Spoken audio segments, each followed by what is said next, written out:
अगर आप इस चीज़ में कन्फ्यूज़ हो कि आपको ड्रॉप लेना चाहिए कि नहीं लेना चाहिए, तो ये वीडियो पूरी देखना, आपको थोड़ी सी क्लैरिटी मिलेगी कि ड्रॉप लेना चाहिए कि नहीं।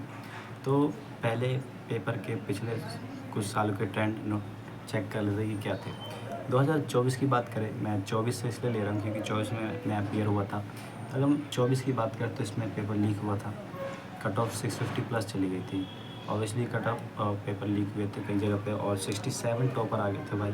तो फिर दोबारा रीचेकिंग हुई और रिज़ल्ट रीवैल्यूएशन हुआ, तो पता चला ग्रेस मार्क है। तो जब दोबारा रिज़ल्ट आया तो टोटल 17 टॉपर थे। देन 2025 में आते तो इसमें पेपर बहुत ज़्यादा टफ कर दिया था एनटीए ने, और 2026 में देन अगेन लीक हुआ।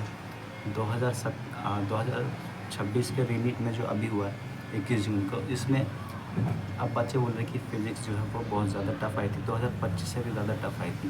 तो अभी कुछ साल का ये ट्रेंड चल रहा है, पेपर ईज़ी आता तो लीक हो जाता है और लीक नहीं होता तो बहुत हार्ड पेपर होता है। तो ये ट्रेंड चल रहा है। तो अब कन्फ्यूज़न ये है कि अगर यही सब चलेगा तो क्या ड्रॉप लेना सही भी है कि नहीं।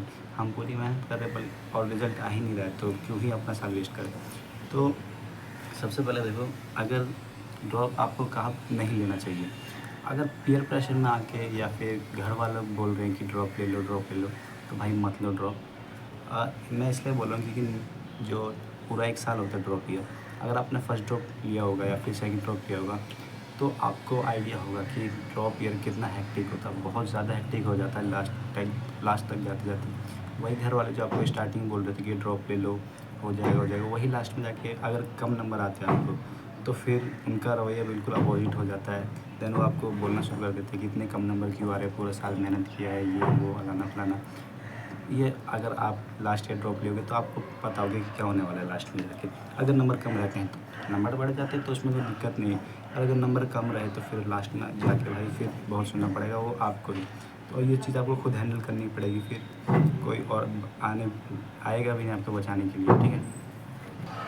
तो अगर ये सब होगा, आपका मालूम है कि ये सब होने वाला है, तो भाई ड्रॉप मत लेना। और जिनका फर्स्ट ड्रॉप है और उनको फर्स्ट ड्रॉप या सेकंड ड्रॉप है और उनको लगता है कि भाई 1 साल में दे के कर सकता हूँ, या थर्ड भी ड्रॉप है तो 1 साल दे के मैं कर सकता हूँ, तो भाई ड्रॉप लो और मेहनत से पढ़ाई करो। क्योंकि तुम्हें मालूम है कि हर साल ड्रॉप लोगे ना तो फिर लूप ही है ये, नीट एक लूप है, इसमें फंस जाओगे और बहुत तगड़ा फंसोगे, फिर निकल भी नहीं पाओगे। और फिर एक ये भी रहता है कि सिर्फ 12th पास ही अभी तक, साइड से कोई मैं बिजनेस बोल रहा हूँ, साइड से कोई कोर्स भी नहीं किया है तो सिर्फ 12th पास का वो लग जाता है कि कोई कोर्स नहीं लिया है, कोई डिप्लोमा नहीं किया, तो वो चीज़ भी रह जाती है अगर ड्रॉप ही लेते रहोगे। तो एक तरीके का लूप ही है। अगर निकलने का चांस मिल रहा है और तुम्हें लगता है कि मैं नहीं कर पाऊँगा, तो भाई छोड़ना ही बेस्ट है। इसमें नहीं रहना कि साइंस लिया हूँ तो भाई डॉक्टर ही बनूँगा, नीट ही क्लियर करूँगा। बहुत सारी चीज़ें भाई, ज़रूरी नहीं कि तुम सिर्फ यही करके ज़िंदगी में कामयाब हो सकते हो। एग्ज़ाम्पल तुम्हारे सामने भाई, तुम्हारे टीचर सब ने भाई नीट क्लियर नहीं किया जो तुम्हें नीट के लिए पढ़ा रहे। अलग सर को देख लो, वो कॉलेज को ड्रॉप आउट कर देते और आज वो इतने सारे बच्चों को हेल्प कर रहे हैं डॉक्टर बनने में, इंजीनियर बनने में। वो खुद नहीं बन पाए पर उन्होंने कुछ ऐसा किया जो लोगों को मदद कर रहा है। तो ज़रूरी नहीं है कि आप एक एग्ज़ाम के लिए ही अपना सब कुछ दे दो फिर आगे कुछ कर ही ना पाओ। तो ये चीज़ ध्यान में रखना। और अगर ड्रॉप ले लो तो भाई ऑल द बेस्ट, क्योंकि जर्नी बहुत बड़ी होने वाली है, 1 साल का टाइम और बहुत ज़्यादा हेक्टिक होने वाली है। इस चीज़ के लिए तैयार रहना। शुरुआत में थोड़ा लगेगा कि ठीक चल रहा है, क्योंकि बेसिक मैथ पढ़ाते हैं, फिर motion in 1D 2D, unit and dimension and, मतलब धीरे धीरे चलोगे तो फिर आसानी लगेगा। अगर सब फॉलो करते रहोगे ना तभी तुम क्लियर कर सकते हो। और एक चीज़, अगर ऑनलाइन वाले बच्चे हो तो भाई स्टार्टिंग से ही अपना बेस्ट दो, 100% क्लासेस डेली अटेंड करना और अपना जो डेली बेस का टारगेट मिले उसको कंप्लीट करना। क्योंकि एक बार तुम्हारा बैकलॉग बनना स्टार्ट हुआ ना तो नियरली इम्पॉसिबल ही हो जाता है बैकलॉग को क्लियर करना।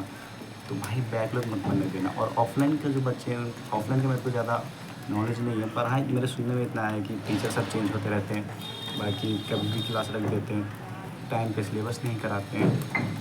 एक क्लास को मिस कर दो तुम तो फिर तुम दोबारा दे भी नहीं, दोबारा तुम रिकॉर्ड अगर ऑप्शन है तो मिल सकता है, अगर कहीं पे ऑप्शन नहीं रिकॉर्ड का तो वहाँ पे दिक्कत आती है। तो ऑफलाइन का मेरे को ज़्यादा नॉलेज नहीं है क्योंकि मैं ऑफलाइन कभी गया नहीं हूँ। ऑनलाइन का मैं बता रहा हूँ, शुरुआत से ही भाई अपना बेस्ट दो 100%। डे 1 को भी अच्छे से करो और डे 100 को भी, लास्ट डे को भी बिल्कुल अच्छे से करो। ये मत समझो कि अभी डे 1 है, थोड़ा सा रिलैक्स कर लेता हूँ, फ़ोन चला लेता हूँ, मूवीज़ देख लेता हूँ, वेब सीरीज़ देख लेता हूँ। अगर भाई ये सब करने के बाद टाइम बच रहा है तो देखो, नहीं तो मत देखो। 1 साल के लिए भाई भूल जाओ ना कि कुछ है और भी। भाई अपना बेस्ट दे दो 1 साल, तुम ज़रूर क्लियर कर लोगे। बाकी होप सो कि आपको थोड़ी सी क्लैरिटी मिली होगी कि आपको ड्रॉप लेना चाहिए नहीं। आप कमेंट करके बता सकते हो कि आपको क्लैरिटी मिलेगी, ठीक है। और कमेंट कर देना कि आप ड्रॉप ले रहे हो कि नहीं।